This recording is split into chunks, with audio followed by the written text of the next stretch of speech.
chaotic, and it has changed my life. I'm a fan of his ever since. I love this collection.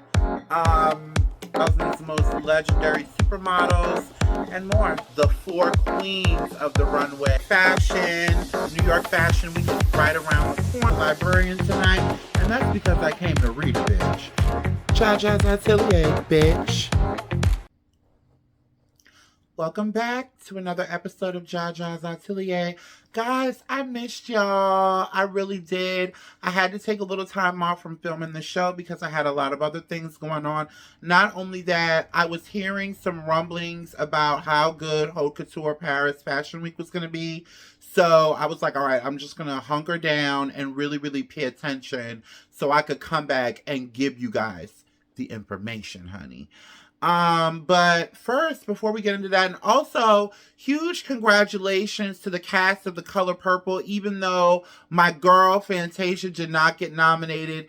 Danielle Brooks and I can't think of the other, Coleman Domingo were nominated for their roles in The Color Purple remake movie, the Broadway adaptation version. So I'm really excited about that. Even though the movie has been met with a lot of controversy, it's still good to see that these two got a chance to get through the door, and hopefully I'm praying that one, if not both of them, win. So huge congratulations. Also huge congratulations. I didn't get to touch on the Emmys. Everybody that won, huge congratulations. And a huge shout out to my girl, mother, T.S. Madison, and the cast of RuPaul's Drag Race. T.S. Madison is now an Emmy Award winner, which is huge. You guys know I love T.S. Madison. She's a huge inspiration to me. So thank you so much, mother, for opening the door so the rest of us coming up behind you can just walk right on through. We love you for that, girl. And I've been loving her on TGIF all last week. She was giving the girls the tea, honey. So let's get straight into it. Nicki Minaj versus Meg Thee Stallion. So this past Friday, Meg Thee Stallion broke the internet with her new song hit. In the song, she addresses all of the rumors, all of the hates, and addresses anybody that seems to have an issue with her. Now, she didn't name names. However, the queen, Nicki VS, was sitting on ready, honey, because not but 30 minutes after Meg premiered the song, Nicki had a whole lot to say. Take a look. Pimp C. Oh, you boy, big. Pimp C. Yo, stop doing that.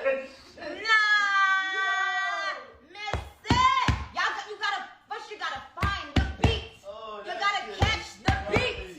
You gotta catch the bomba clock. Nicki. But wait, she wasn't done. There's more. On your dead mama. On your dead mama. She said she lie, king and lie. A lie. You a lie. You nasty little lie. You bitch always lie. You beat, you fuck your friend, bitch, you wow. But hold on. Wait. There's more. But you let everyone just be thrown under the bus. You let the baby be thrown under the bus, Tori, your best friend, your mom.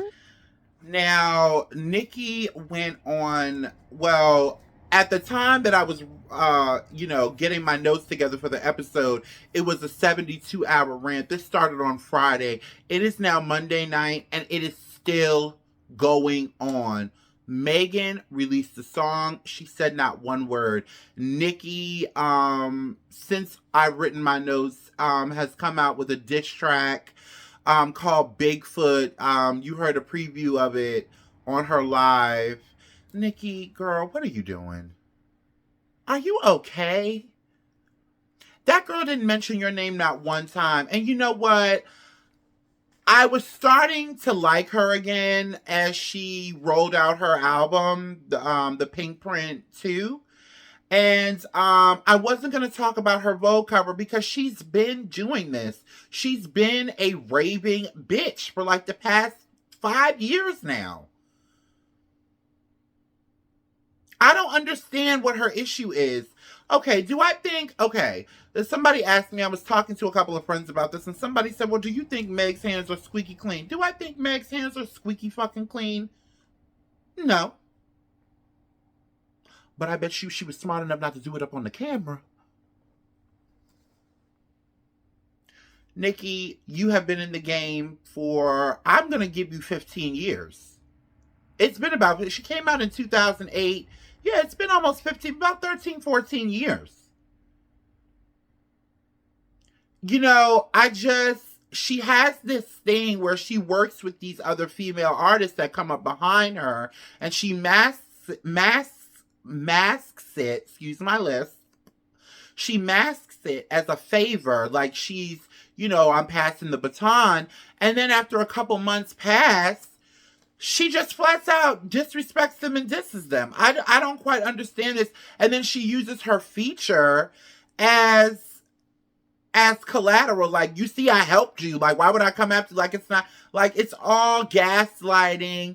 I thought the stuff that she said about Meg, now there ain't no rules in reading, okay? Because if you come for me, I'm coming for the jugular. But let me tell you something about what's wrong with what she said about Meg Thee Stallion. First of all, you're the queen of rap. You're the self-proclaimed queen of rap.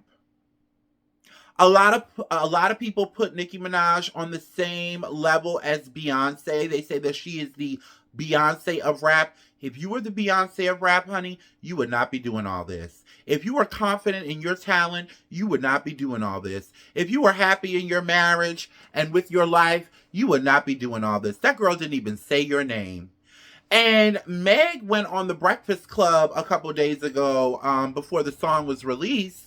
And she said, I didn't name any names, but a hit dog will holler. Well, honey, we can call Nicki Minaj the Great Cocker Spaniel, honey, because she damn sure got hit, and she damn sure hollering.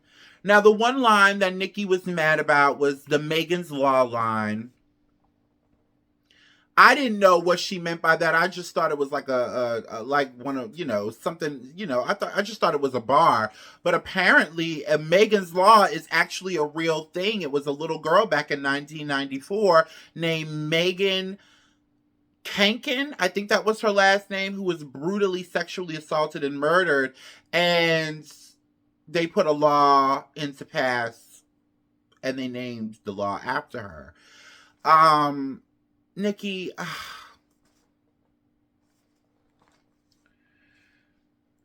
I mean, she posted a 3,100 character tweet about Megan. She also poked fun at her dead mother. She also allegedly threatened Megan over the internet, which can catch you a RICO charge. I'm surprised you haven't caught one yet. If I believe that's what that means. She also said that she was lying about the Tory Lanez thing.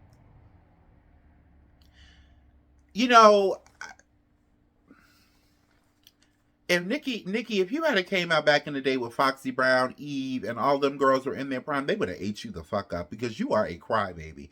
She cannot stand for anybody else to get any shine. You look like an absolute fool. And not only that, you have given this girl about $550,000 worth of free publicity.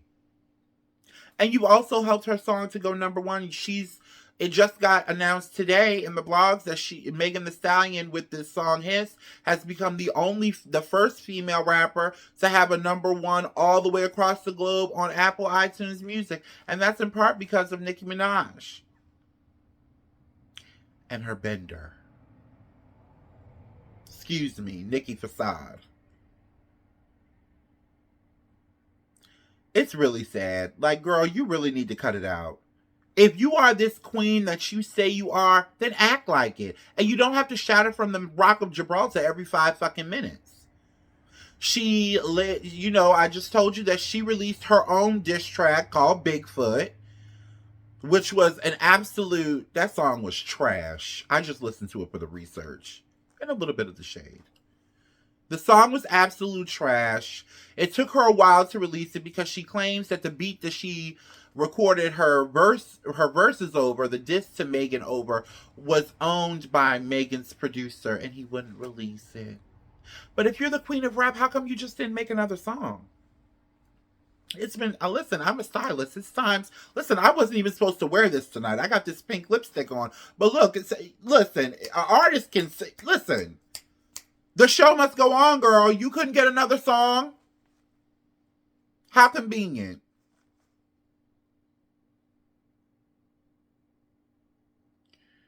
Girl, I'm spending a lot of time on this because I was really, really starting to be like, okay, she's back. She's had the baby. She's calmed down. She's lost that water weight. She got a hold of some good Ozempic, allegedly. And then here you go. I even saw in the comments a lot of her fans were like, no. Classless, deplorable, disgusting. Wow. I don't know. This is not going to end well. This is not going to end well for Nicki. Megan has still not said one word. That's real hip hop. That's what hip hop's supposed to be. You battle it out on the record. You don't go to social media. You don't do that. Talking about somebody's dead mom. That girl didn't even say your name, honey. You are bothered.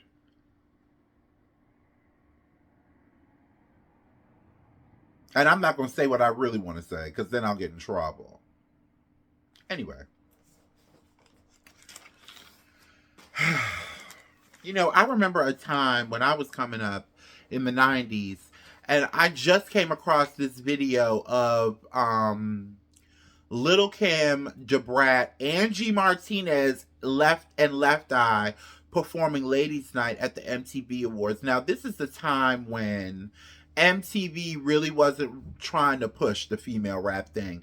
The female rap thing, that female empowerment, they weren't really trying to celebrate like that. And if you look at the audience, they're really not showing them love. And it's rumored, allegedly, that night that Missy Elliott was set up and almost missed the entire performance. And then when she finally did get out there, her mic didn't work. And let me tell you what all those ladies on that stage did.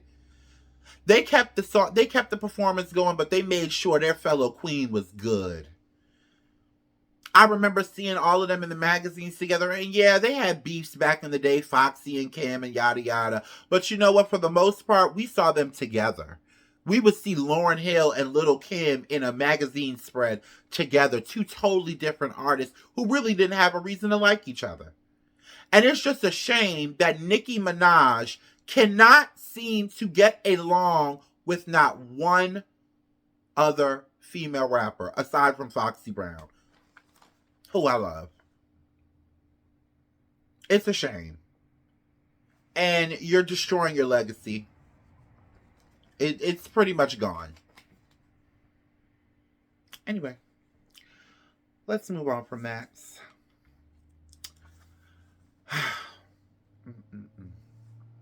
So, Balenciaga has announced a new brand ambassador, darling, and it is none other than Kim Kardashian, honey. Now, I thought she was already the global ambassador for Balenciaga, but apparently not. I'm not surprised by this. Do I like it necessarily?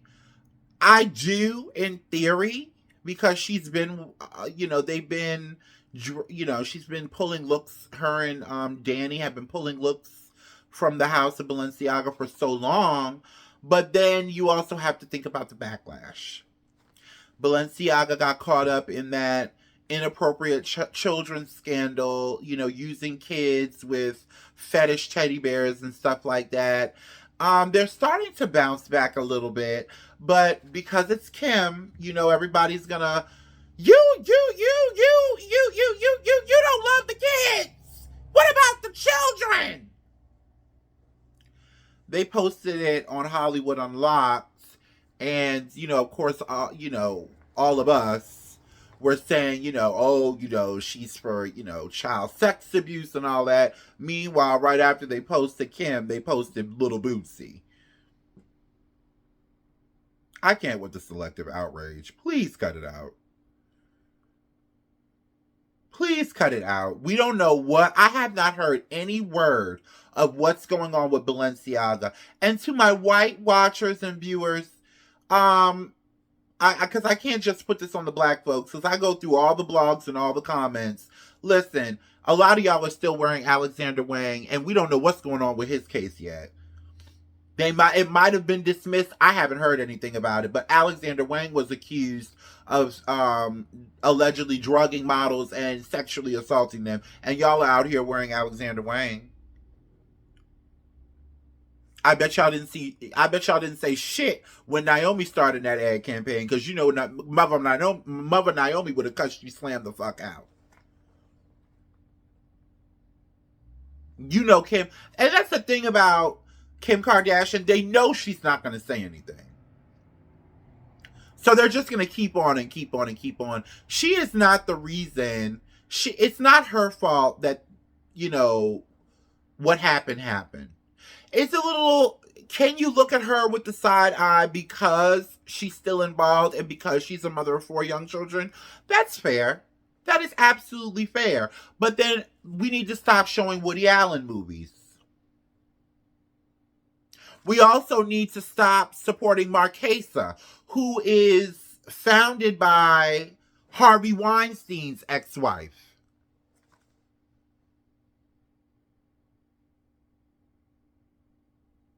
You know what I mean? It's just too much, this selective outrage. Listen, I am no longer into cancel culture. What I am into is holding people accountable, having them face their punishment like adults, and then maybe when all is said and done, you come back as a new person and we continue on.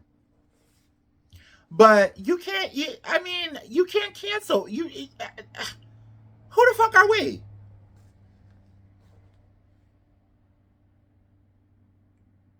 It's really, really getting old, this cancel culture. Anyway, I don't know. Kim, my honest opinion, Kim, I think you could go with another fashion house. Just because I understand. And one thing about Kim is very loyal. Kim is loyal. When it comes to her businesses, Kim is very loyal. And her family. She's very loyal. She doesn't like to burn a bridge in a negative way. And she's trying to give Balenciaga another chance. She said this. This is her quote after the announcement was made.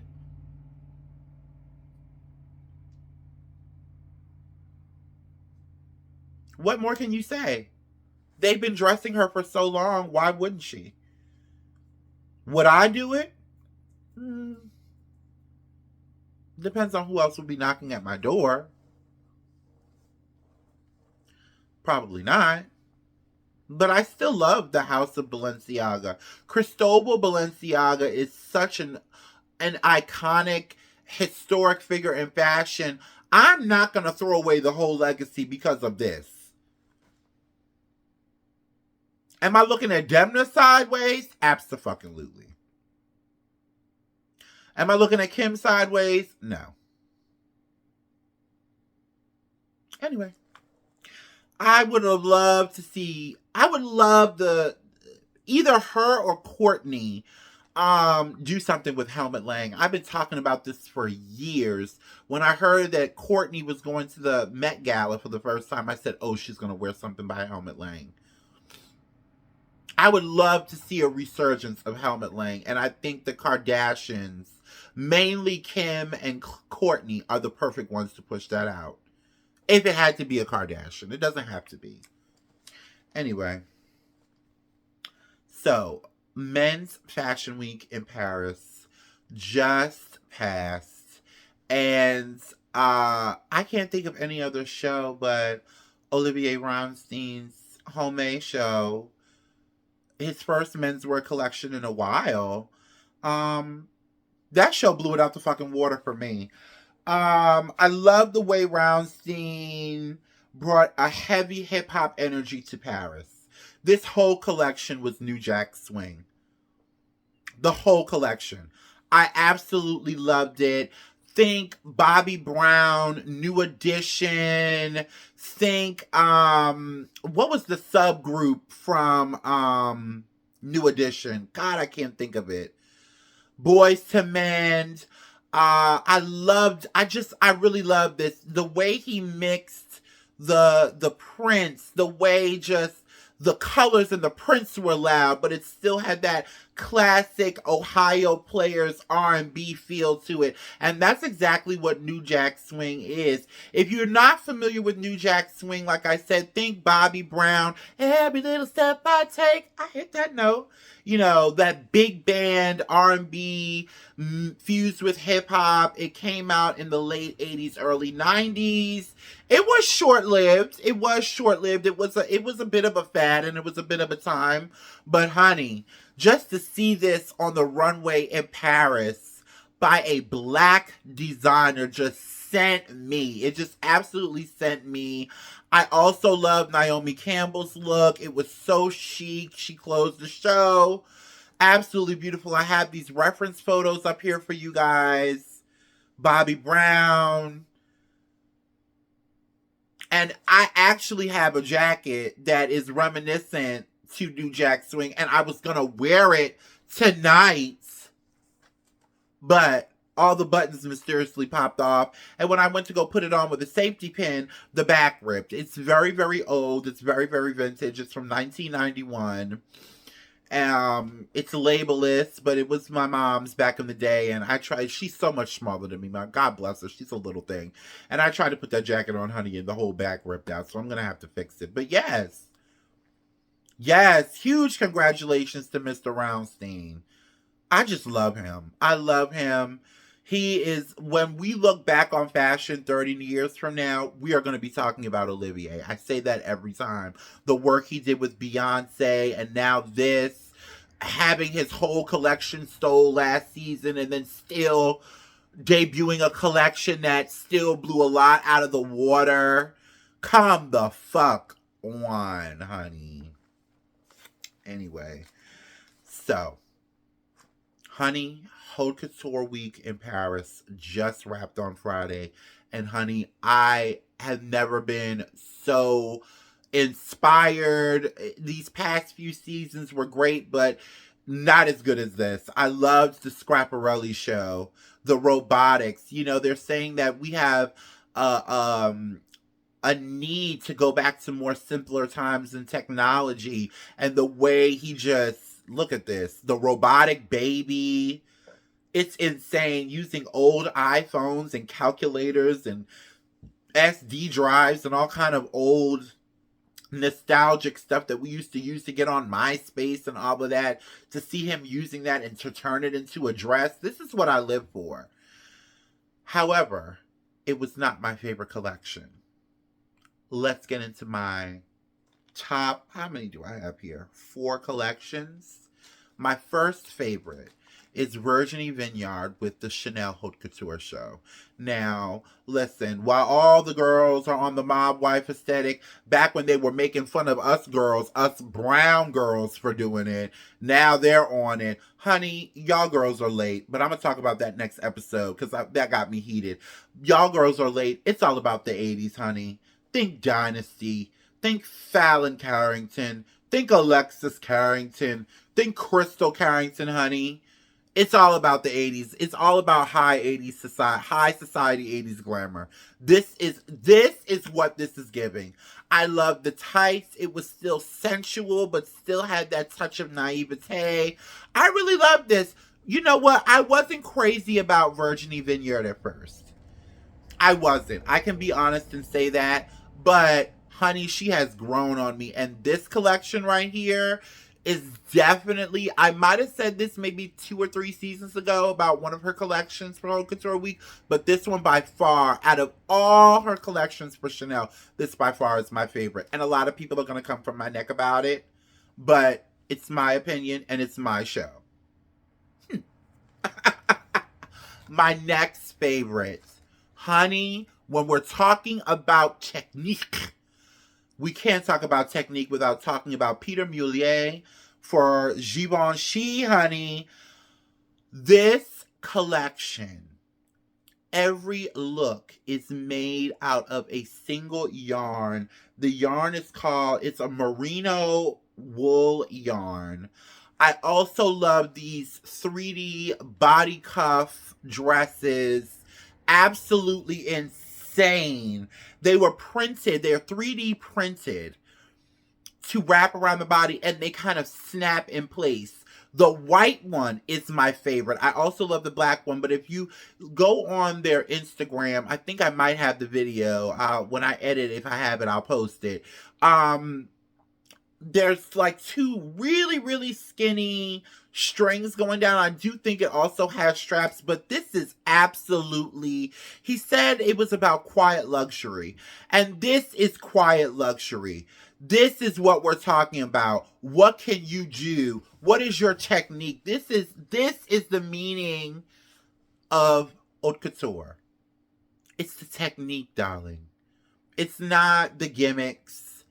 It's not the celebrities walking the show. It's the technique. And nobody, not even my favorite, was this innovative. I loved this. The denim, that the denim looks that were made out of the merino yarn. The fur coat, that pink fur coat, that circle stacked on top of each other. I mean, oh my gosh. It looks like real fur. My leg is itching. I'm so sorry. Ooh. It looks like real fur. It's actually yarn. And to make yarn look so sexy and luxurious and sensual and interesting. Wow. Huge congratulations to Peter Mulier. Him at Givenchy, listen, I love Riccardo Tisci. But honey, I don't think Peter Mulier is going anywhere anytime soon. My leg is still itching. Ooh. Ooh, girl. Okay. So, my second favorite show. Because we're going from my least favorite to my best favorite. Okay.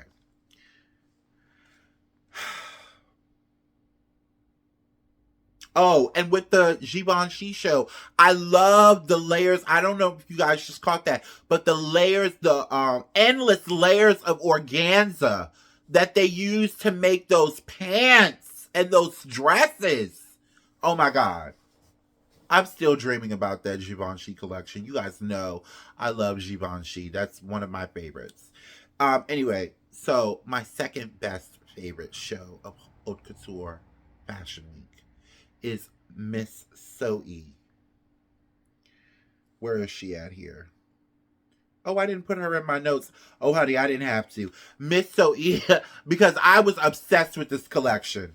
This was my favorite until I saw the next collection that we're going to talk about. Miss Zoe shut it down. So she is a Korean designer based out of, I believe she's based out of London. And I believe she's South Korean. Correct me if I'm wrong, and if I am, I apologize. So she recently went on a trip to her homeland of Korea, and she was inspired. Honey, these looks. Again, high society 80s glamour. With a little bit of vampiness with the high slit. I love the vibrant colors. I love the sheer corsets. Oh my gosh. She said a lot of the looks were inspired by the mother of pearl, the vases. Oh my gosh, this is absolutely stunning. I have no other words than absolutely stunning. And this was my favorite collection. And then John Galliano broke the internet, honey. For Macy and Margiela.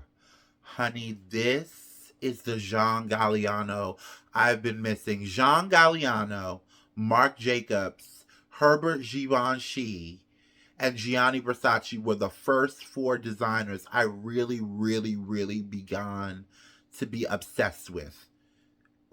Probably around middle school.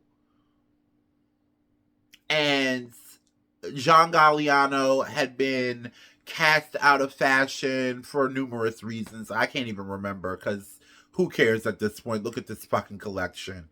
Look at this fucking collection. So listen, he brought life back to the runway. He brought, theatrics back to the runway. The models all had their own personality. The corsetry, and don't get me started on the makeup by the queen of runway makeup, the very beautiful and very black Pat McGrath. She is literally the queen of makeup. This makeup technique that she used, she made all the women models look like porcelain dolls. And she used this stuff called, what is it called? Damn it. She turned the models into porcelain dolls with a makeup tool called Kryolan. And it's like this liquid glass. So you powder the face, do whatever you're going to do, and then you put this Kryolan on, and this is what happens.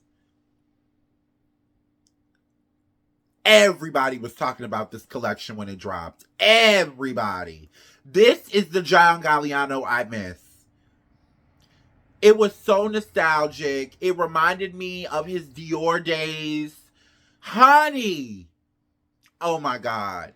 Now, I wasn't going to do this, but after some research and hearing some of the other reviews about the Mr. Kim Jones Fendi show, I was very disappointed at that show.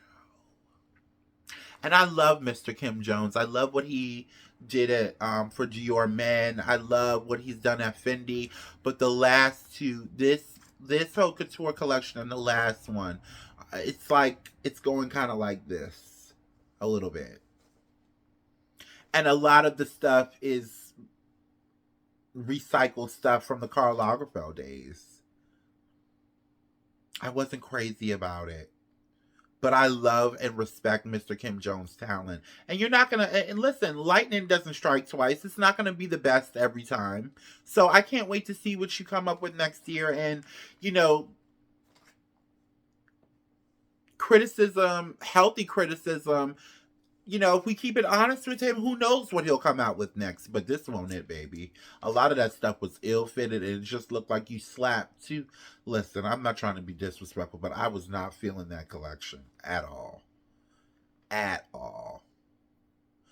Okay, so I have one more story, and this is like really petty. This is just me being shady and being messy, but that's why you're here. A little bit of why you're here. Anyway. So Quavo performed, I can't remember what city he was in, and the musicians, they pick up the groupies, they sit outside at the let out, and they pick, that one got a fat ass, I like that one, So he was, picking out the girls that he wanted to get on the bus with him, and then this happened. Hell no, not you, Joe. No. Yo, let me get out, you get out.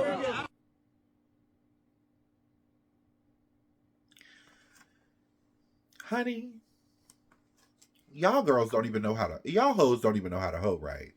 Because this is number one. If you think I'm waiting in the parking lot for a Quavo when Kevin Costner's $500 million dick is roaming around town looking for his next victim, honey, you got me fucked up. It's like, why do these girls keep going after the same guy? Now, a lot of people online came after Quavo and said that he was shaming the girl. But upon delving deeper into the story, it's alleged that she had her phone out filming everything.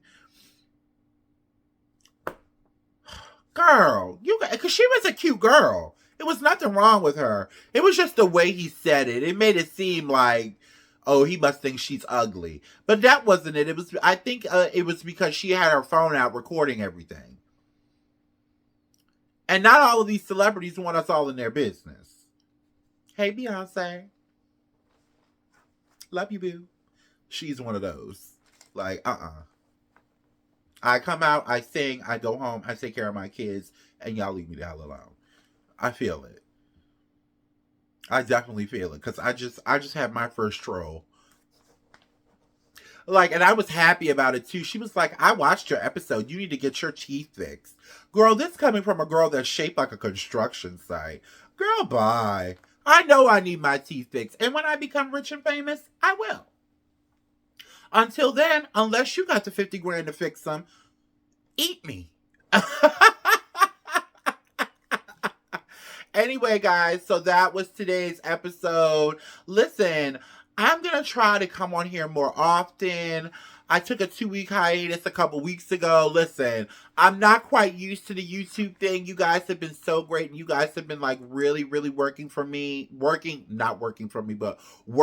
me and encouraging me. I had a great conversation with one of my friends that I met on Instagram years ago, and we were just loving on each other. Like, that's what we need more of, like more positivity. We were having a whole conversation about that mob wives aesthetic thing, which I'm gonna get to that next episode. But anyway, guys, listen, it's been a great episode. I'll see you next week, or maybe in a couple of days. You never know with me. Ciao.